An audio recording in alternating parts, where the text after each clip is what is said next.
آج ہم ایک ایسی کہانی کی گہرائی میں اتر رہے ہیں جو نسلوں پر محیط ہے۔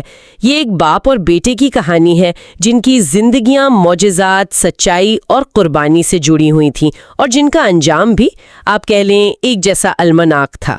ہم حضرت زکریا علیہ السلام اور ان کے بیٹے حضرت یحییٰ علیہ السلام کی بات کر رہے ہیں۔ ہمارے پاس جو ذرائع ہیں وہ ہمیں بتاتے ہیں کہ یہ صرف دو شہادتوں کی داستان نہیں، بلکہ نسل در نسل حق کی آواز بلند کرنے کی جو قیمت ہوتی ہے، یہ اس کی کہانی ہے۔ آج ہم یہ سمجھنے کی کوشش کریں گے کہ جب ایمان وقت کی طاقتور حکومت سے ٹکراتا ہے تو کیا ہوتا ہے۔ اور یہ ایک بہت اہم نقطہ ہے۔ دیکھیں، ان انبیاء کی زندگیوں کو اکثر صرف معجزات کے حوالے سے یاد کیا جاتا ہے، جیسے بڑھاپے میں اولاد کا ہونا یا بچپن میں حکمت مل جانا، لیکن ذرائع کا جو اصل پیغام ہے وہ اس سے کہیں زیادہ گہرا ہے۔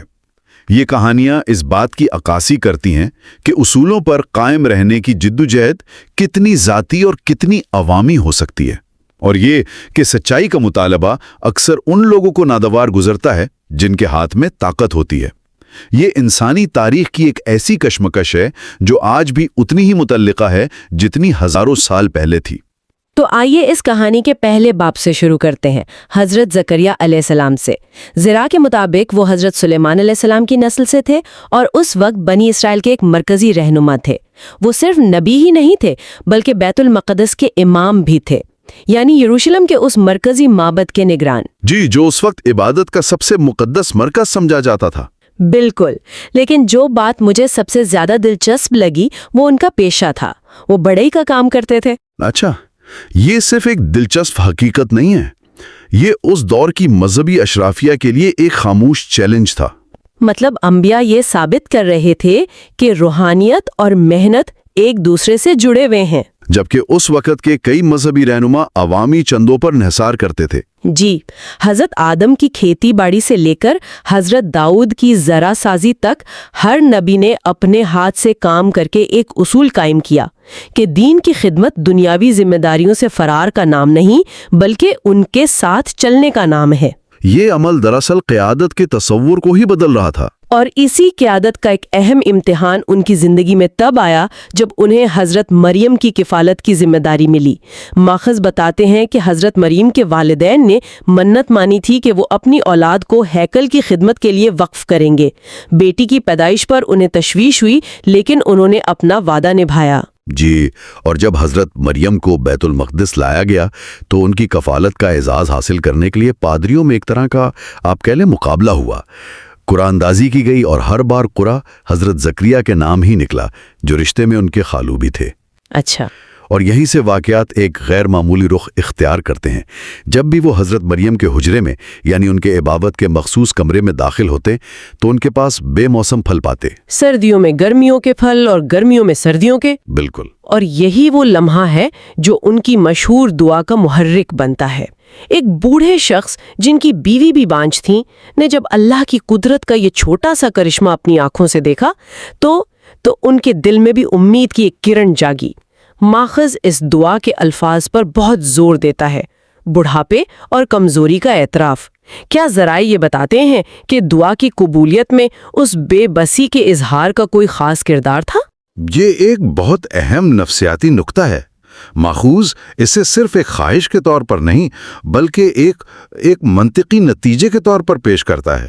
جب انہوں نے اللہ کی قدرت کا ایک چھوٹا سا کرشمہ مطلب بے موسم پھل دیکھا تو ان کا ایمان اس حد تک بڑھ گیا کہ وہ اپنی زندگی کے ناممکن کے لیے بھی دعا کرنے پر آمادہ ہو گئے۔ صحیح، انہوں نے اپنی حالت کو چھپایا نہیں بلکہ اپنی تمام کمزوریوں کا، ہڈیوں کی کمزوری، بالوں کی سفیدی، بیوی کا بانجھ پن، ان سب کا کھلے دل سے اعتراف کیا۔ دعا میں یہ بے بسی کا اظہار دراصل اللہ کی قدرت پر کامل یقین کی علامت ہے کہ میں کچھ نہیں کر سکتا لیکن تو سب کچھ کر سکتا ہے۔ اور یہی وہ یقین تھا جس کی بنیاد پر دعا فوراً قبول ہوئی۔ اور قبولیت کی نشانی بھی اتنی ہی غیر معمولی تھی۔ جب وہ محراب میں عبادت کر رہے تھے، فرشتوں نے انہیں حضرت یحییٰ کی بشارت دی، اور نشانی یہ دی گئی کہ وہ بالکل تندرست ہونے کے باوجود 3 دن تک اشاروں کے علاوہ بات نہیں کر سکیں گے۔ جی، یہ سب کچھ بہت موجاتی اور امید سے بھرا لگتا ہے، لیکن کہانی کا اختتام انتہائی المناک ہے۔ بنی اسرائیل جن کی رہنمائی کے لیے وہ بھیجے گئے تھے، وہی ان کی جان کے دشمن کیوں بن گئے؟ دیکھیں، یہ بنی اسرائیل کی تاریخ کا ایک المیہ رہا ہے۔ جب بھی کوئی نبی ان کی خواہشات اور روایات کے خلاف حق بات کرتا تو ایک گروہ اس کا دشمن بن جاتا۔ حضرت یحییٰ کی شہادت کے بعد، جو ہم آگے چل کر تفصیل سے دیکھیں گے، قاتلوں کو خوف تھا کہ حضرت زکریا ان کے خلاف عوام کو اکٹھا نہ کر لیں۔ اچھا، لہٰذا انہوں نے انہیں بھی قتل کرنے کا منصوبہ بنایا۔ روایت کے مطابق جب وہ ان سے بچنے کے لیے بھاگے تو ایک درخت نے انہیں اپنے تنے میں پناہ دے دی، لیکن شیطان نے ان کے دشمنوں کو یہ راز بتا دیا۔ یہ تصور کرنا بھی مشکل ہے۔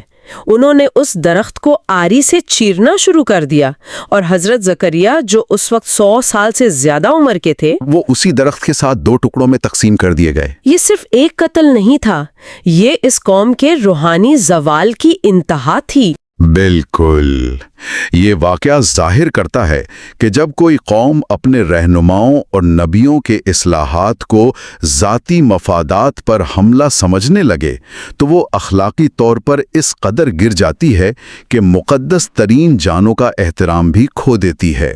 حضرت زکریا کی شہادت ان کی قوم کی اخلاقی پستی کی ایک المناک مثال تھی، لیکن ان کی میراث ان کے معجزاتی بیٹے حضرت یحییٰ کی شکل میں زندہ رہی، اور ذرائع بتاتے ہیں کہ بیٹے کا مشن اور انجام اپنے والد سے بھی زیادہ ڈراماٹک تھا۔ ان کا نام بھی خود اللہ نے یحییٰ رکھا، جس کا مطلب ہے وہ زندہ رہے گا۔ جی، اور قرآن ان کی صفات کو بڑی وضاحت سے بیان کرتا ہے۔ انہیں بچپن ہی میں حکمت اور دانائی عطا کر دی گئی تھی۔ وہ انتہائی پرہیزگار، پاک دامن اور اپنے والدین کے فرمانبردار تھے۔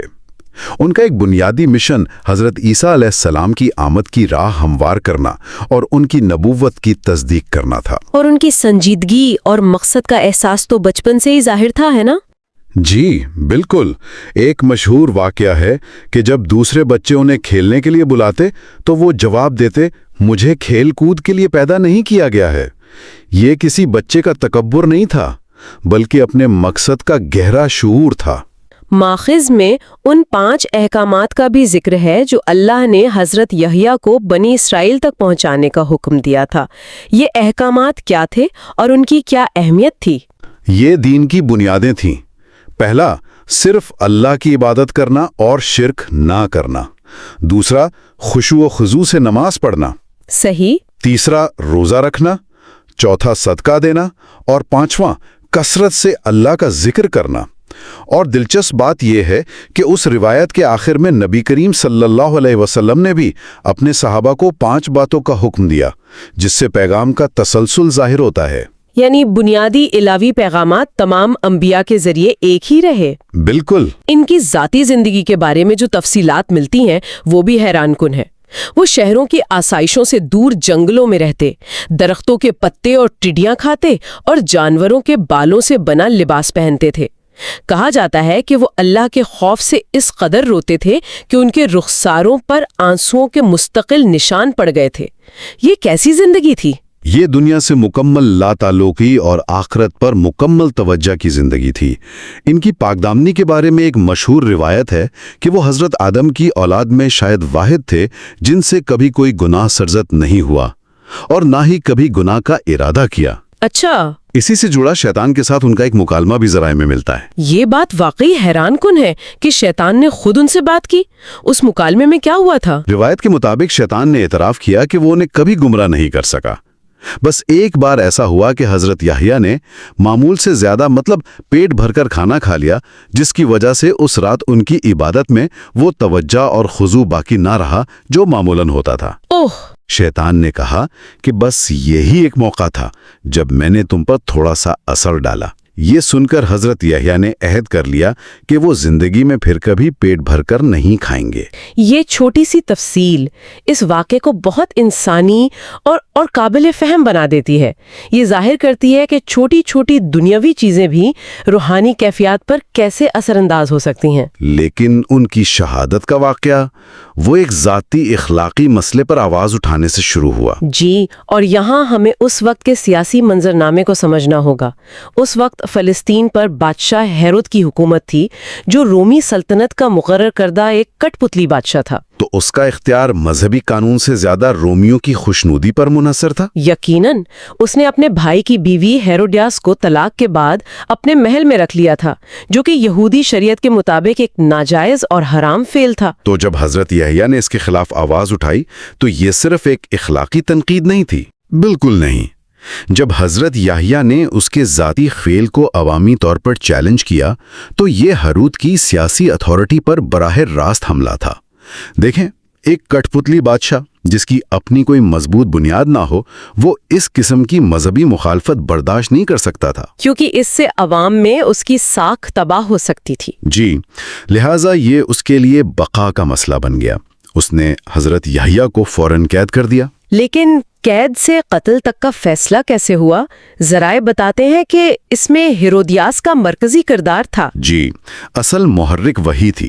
بادشاہ کی سالگرہ کی ایک تقریب میں ہیرودیاس کی بیٹی سلومی نے رقص کیا۔ بادشاہ اس سے اتنا خوش ہوا کہ اس نے قسم کھائی کہ وہ جو مانگے گی اسے دے گا، چاہے وہ آدھی سلطنت ہی کیوں نہ ہو۔ اور اس لڑکی نے اپنی ماں کے اشارے پر انعام میں حضرت یحییٰ کا سر مانگ لیا۔ جی، اور بادشاہ نے اپنی محفل میں کی گئی ایک قسم کی لاج رکھنے کے لیے اللہ کے ایک نبی کو قتل کرنے کا حکم دے دیا۔ یہی طاقت کا نشہ اور اخلاقی دیوالیاپن ہے۔ حکم دیا گیا اور حضرت یحییٰ کا سر قلم کر کے ایک تھال میں رکھ کر اس لڑکی کو پیش کر دیا گیا۔ کہا جاتا ہے کہ ان کا سر مبارک آج بھی دمشق کی جامعہ اموی مسجد میں دفن ہے۔ جی، یہی روایت ہے۔ یہ واقعہ انسانی ظلم کی انتہا کے بارے میں ایک گہرا پیغام دیتا ہے کہ ذاتی خواہشات اور تکبر انسان کو کس قدر پستی میں گرا سکتا ہے۔ آج کی اس گفتگو سے یہ بات بالکل واضح ہو جاتی ہے کہ حضرت زکریا اور حضرت یحییٰ علیہ السلام کی زندگیاں صبر، حق گوئی اور اللہ پر کامل یقین کی روشن مثالیں ہیں۔ انہوں نے نہ صرف اپنے ہاتھ سے محنت کر کے زندگی گزاری، بلکہ باطل کے سامنے سچ کہنے کی قیمت اپنی جان دے کر ادا کی۔ یہ ایک نسل سے دوسری نسل تک منتقل ہونے والی سچائی کی امانت تھی۔ ان واقعات پر غور کرنے کے بعد ایک خیال ذہن میں ابھرتا ہے۔ ان انبیاء کی شہادت ہمیشہ اس وقت ہوئی جب انہوں نے طاقتور حکمرانوں کی ذاتی خواہشات اور سیاسی مفادات کے سامنے الہی قانون کو مقدم رکھا۔ ہیرود کے لیے حضرت یحییٰ کا فتویٰ صرف ایک مذہبی مسئلہ نہیں تھا، بلکہ اس کی اتھارٹی کے لیے ایک وجودی خطرہ تھا۔ صحیح۔ یہ ہمیں سوچنے پر مجبور کرتا ہے کہ اصولوں اور ذاتی مفادات کے درمیان یہ کشمکش آج کے دور میں کن نئی شکلوں میں موجود ہے، اور کیا آج بھی حق کی آواز بلند کرنے والوں کو اسی طرح خاموش کرانے کی کوشش نہیں کی جاتی؟